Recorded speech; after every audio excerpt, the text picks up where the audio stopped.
भागात भाजप आमदार विक्रांत पाटील यांच्या विकास कामांची माहिती देणारे आणि वाढदिवसानिमित्त लावण्यात आलेले बॅनर अज्ञात व्यक्तींनी काढून अडगळीत फेकून दिल्याचा प्रकार समोर आला आहे।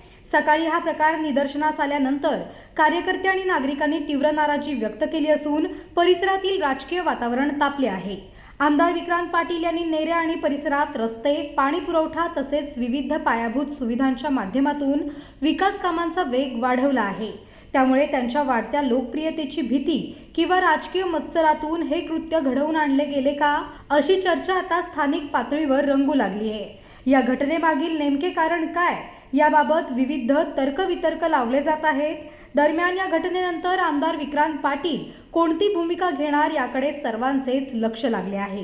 कार्यकर्त्यांनी दोषींवर कठोर कारवाईची मागणी केली असून पोलीस तक्रार दाखल होणार का याबाबत उत्सुकता आहे।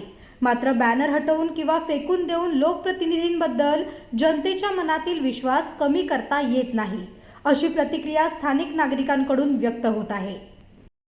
पनवेल, नवी मुंबई आणि रायगड जिल्ह्यातील ताज्या बातम्या आणि नवीन घडामोडी पाहण्यासाठी सबस्क्राइब करा कोकण संध्या न्यूज।